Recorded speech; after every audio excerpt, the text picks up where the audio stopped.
In Europe, residents of 27 countries went to the polls this weekend for the European Union's parliamentary elections.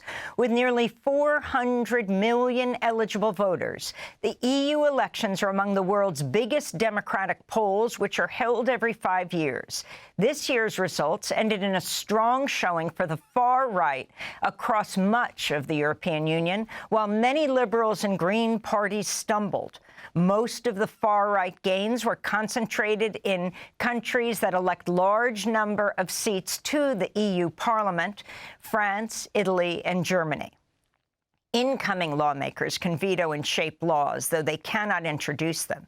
They also set the EU's budget and approve the selection of the European Commission president, a powerful role currently held by Ursula von der Leyen of the center-right European People's Party. And despite the far-right surge across much of the EU, the European People's Party was the biggest single winner on Sunday, remaining the strongest group in the European Parliament. On Monday, EU Chief Ursula von der Leyen spoke in Berlin about the vote. This election on European soil had two basic messages. Firstly, there is still a majority in favor of a strong Europe in the center of the political spectrum. In other words, the center has held. But it is also true that the extremes on the left and on the right have gained support.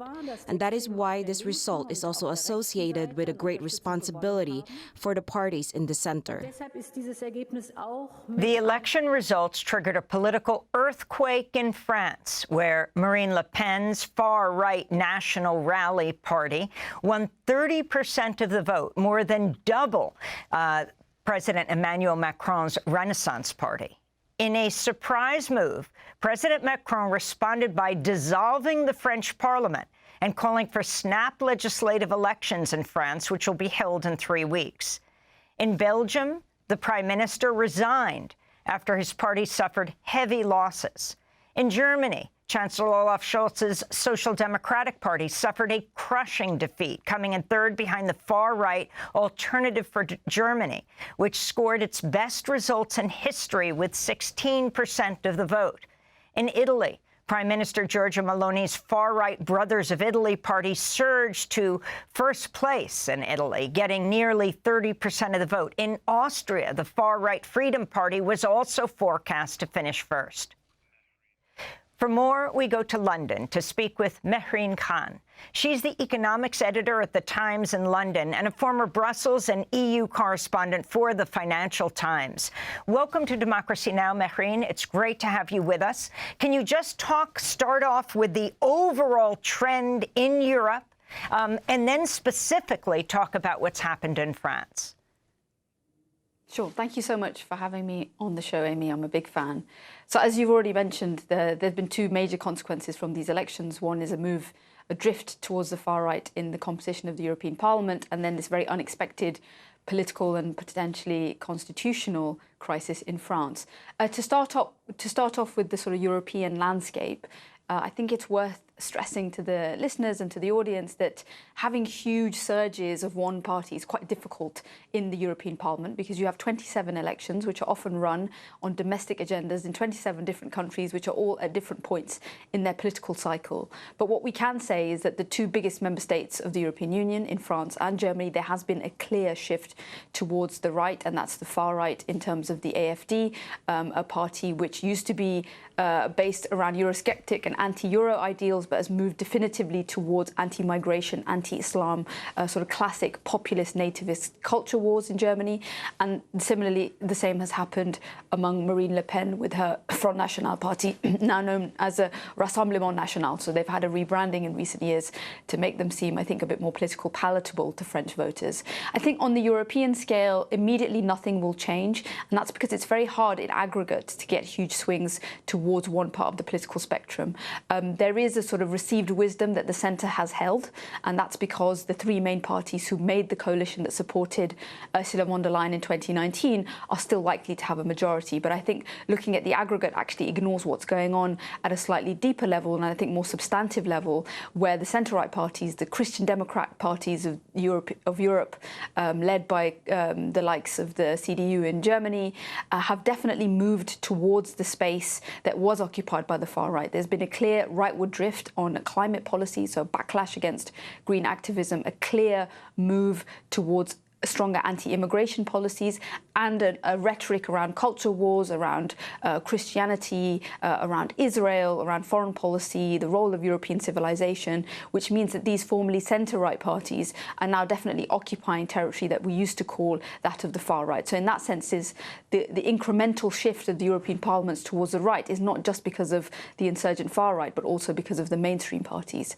And then if we move on to France, I think this is the most unexpected political earthquake to have come from any European elections to have ever held since 1979, which is that they've basically created a domestic political crisis in one of European Union's most important countries, France.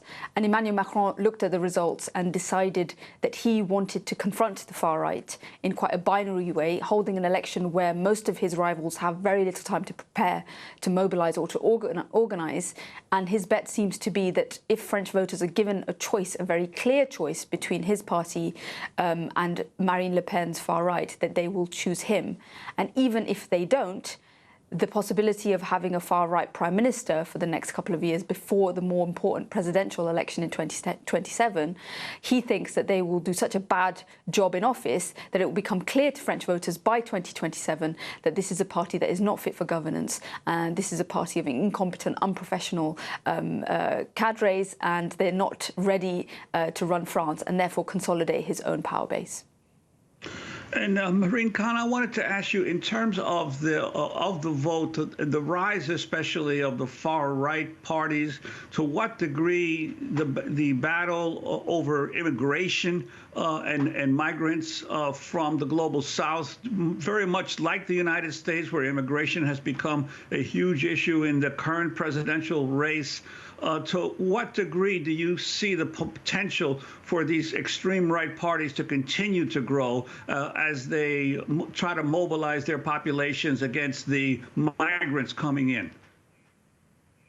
Well, I think there is a clear parallel with the United States, and I would say that parallel is that rather than being a contested area, migration is an area which there is huge amounts of consensus from the left, the right and the far right, that Europe is a continent that is closed, whose borders are closed. I think the push towards having anti-immigration policies, so tough immigration policies that stop people, as you've already mentioned, from the global south coming in, that this also includes laws around refugees and asylum seekers. The European Union has probably decided since 2015 that it is a continent that does not want these people in its country. So in that sense, the far right has won that argument because it's become a mainstream consensus. I think the areas where the far right has shown a bit more political innovation is moving onto territories like climate change, so creating a culture war around the green transition, saying that this is expensive for ordinary people, that even bordering sometimes on climate denialism. And again, if we think about the United States, there's another parallel, and I think the far-right parties in Europe really do take a lot of cues from Donald Trump's Republican Party, and they've definitely moved into more in the social sphere. So speaking about Europe in civilizational terms, in racial terms, and in religious terms. And this is where I think the far-right probably is finding more appeal among voters, a kind of emotional and identitarian appeal, which does include migration, but isn't definitely broadening out from just being a one-issue subject for the far right. They seem to be a movement, at least, that wants to encompass all areas of policy, from foreign policy, economic policy, and also social and cultural policy. And how do you assess the failures of the left parties in Europe to gain ground? I mean, there were some which did, but for the most part, they did not. It's difficult to assess it on an aggregate level, but if we think about some small pockets, so there have been surprise successes in the Netherlands, where the Greens and the Socials and the Social Democrats, the traditional left, actually teamed up, and they did well. They became the first party in the Netherlands, second to the far-right party of Geert Wilders. But generally, the left has struggled to find a message, and in particular, an economic message for populations in Europe that have basically seen stagnant wage growth, a cost of living crisis, very high energy prices. And I think, crucially, they've also failed to get that sort of emotional appeal, something that the far right seem to do far better, creating narratives around identity, around people's place in their member states, in their countries, their relationships to their governments and to each other. It's worth noting that if the UK had been a member state in the European Union, this is the first time that Britain was not participating in a European election, the left would have done pretty well, because Labour probably would have had a stonking huge vote swing in their favour, and then we would probably be talking about a Social Democrat grouping in the European Parliament that was close to the biggest, the EPP. So there are lots of variables involved, but I think you're right that generally the left has failed to beat the far right because they've been outflanked on so many areas, including traditional strengths which they would have seen, like creating social and economic justice and providing a sense of inclusivity and diversity. These messages have either not been pushed far enough in countries like France, or have been seen to be, too beyond the pale for, I think, a population in many Western European countries where there is just a very general and long-term trend towards the right. Mehreen Khan, for people, especially in the United States, who may not really understand the way Europe works with the European Parliament, if you can explain its role, its power, how significant it is, and also back in France, who Marine Le Pen is. Sure. The European Parliament is one of the three major bodies of the European Union. Its executive is called the European Commission. Then there is a collection of the member states, so the heads of all of the 27 governments, known as the European Council. And then there is the European Parliament, which is supposed to be the democratic hub of the European Union. They have the ability to veto legislation which is proposed by the European Commission. They also negotiate on legislation. Generally, the European Parliament has been held together by a grand coalition, a coalition between the centre-left and the centre-right.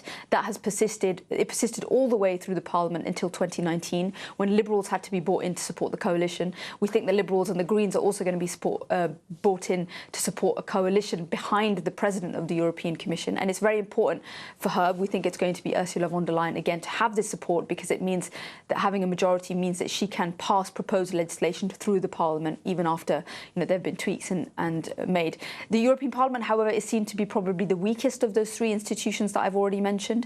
That's because they're usually divided. It's quite difficult to mobilise the European Parliament as a singular force, because it's becoming much more fractured. And we know that now because we have a far left and a increasingly large far right who will try and disrupt the process of legislation in the European Union.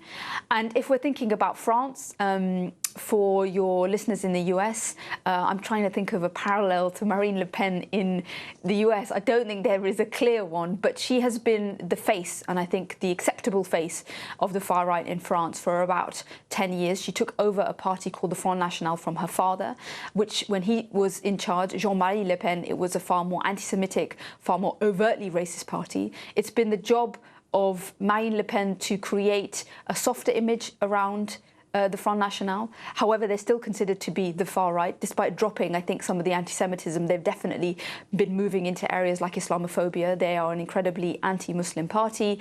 They speak, and Marine Le Pen has said that the sight of Muslims praying on the streets was the equivalent to the Nazi occupation of France in the 1930s. This is still a party that is considered to be beyond the pale, or had been considered to be beyond the pale by mainstream parties. But as we're probably going to see in the next 3 weeks, there is now a chance for the first time in French history that the Parliament and the Prime Minister will be from the far-right party. And this is a prelude to the potential of having a far-right French president in 2027. Finally, we just have 30 seconds, Mehreen. The role of Israel's war on Gaza in these various elections. European Union countries are usually split on the issue of Israel, and often that's not a partisan thing. It's about historical ties towards Palestine. One thing that I will note is, we don't have too much time, is that before these elections there was a lot of talk and discourse around Brussels that Vladimir Putin would be very happy if there was a far-right insurgency in Europe. We haven't heard too much from Putin, but what we have heard is that the Israeli government, led by Benjamin Netanyahu, has already expressed that they are very happy with this outcome of a far-right insurgency, because they think this will protect Israel from criticism among European Union member states. And I think that is a pretty decent bet on his part. I think that is true. I think criticism of Israel will become much more difficult in the European Union, because far-right parties are very closely aligned to what they think of their spiritual partner in Israel, and particularly the figure of Benjamin Netanyahu.